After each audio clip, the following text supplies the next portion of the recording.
తొక్కిసలాటలో జరిగిన సంఘటన రేవతి చనిపోవడం వల్ల రేవతికి జరిగిన సంఘటన వాళ్ళ అబ్బాయి కూడా స్పృహ తప్పిపోయి కిమ్స్ హాస్పిటల్లో చేయడం సంఘటన మీ అందరికీ తెలిసింది, ప్రపంచానికి తెలిసిన విషయమే.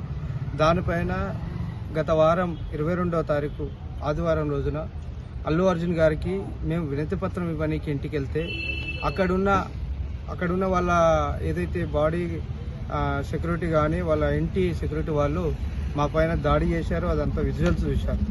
మేము వినతి పత్రాలు ఇచ్చి సానుకూలంగా అల్లు అర్జున్ గారికి విన్నపం చేసుకున్నాం. ఉస్మానియా యూనివర్సిటీ ఓయూజేఏసీ తరఫున విద్యార్థులుగా వెళ్తే అక్కడ జరిగిన చిన్న గలాటకి ఆ గలాటన వలన దాన్ని దృష్టిలో పెట్టుకొని వెంటనే అల్లు అరవింద్ గారు, అల్లు అర్జున్ గారు, ప్రొడ్యూసర్ గారు, డైరెక్టర్ గారు 2 కోట్ల రూపాయలు ఇవ్వడం జరిగింది. దానికి సంతోషం, ఇచ్చినందుకు కృతజ్ఞతలుగా మేము తెలియజేసి మేము ఉంటే ఆ రోజు నుంచి ఘటన జరిగిన 22వ తారీఖు నుంచి ఈరోజు సండే వరకు 1 వీక్గా దాదాపుగా వాళ్ళ ఫ్యాన్స్ నుంచి 100 కాల్స్, దాదాపు డైలీ ఒక్క రోజుకి 530 కాల్స్, ఇంటర్నేషనల్ కాల్స్, 110-120 కాల్స్ వస్తూ మమ్మల్ని భయభ్రాంతులు చేస్తూ మమ్మల్ని మానసికంగా ఇబ్బంది పెడుతూ ఆల్రెడీ 22వ జరిగిన చిన్న గలాటకి కేసు కోర్టులో ఉంది. మమ్మల్ని జైలు పంపారు. జైలు నుంచి న్యాయస్థానం మాకు కోర్టు నుంచి అప్పీల్ చేసుకుంటే కోర్టు నుంచి మేము విడుదలయ్యాం. స్టేషన్ బెయిల్ నుంచి వచ్చి 5-6 సెక్షన్లు పెట్టినా మేము విడుదలయ్యి మేము కోర్టు పరిధిలో న్యాయస్థానం పరిధిలో ఉన్నా కానీ మమ్మల్ని థ్రెటన్ చేస్తూ ఉన్నారు.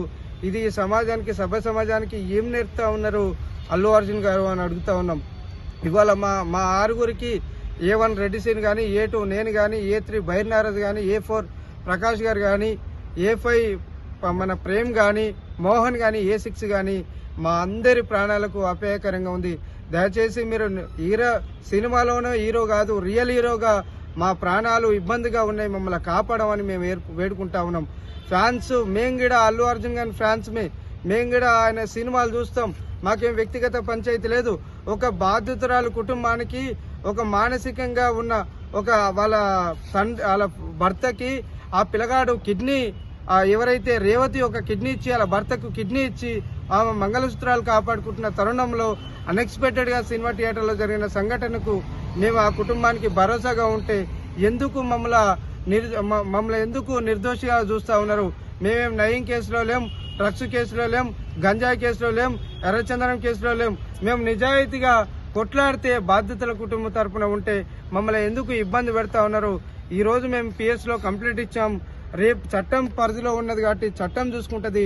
మాకు కాల్ చేయొద్దు అల్లు అర్జున్ గారు, మీరు విజ్ఞప్తి చేయండి మీ ఫ్యాన్స్కి. మేము మీ ఫ్యాన్సే, చేసే వాళ్ళకి మీరు ఒకసారి వివరణ ఇవ్వాలని ఈ సందర్భంగా కోరుకుంటా ఉన్నాం.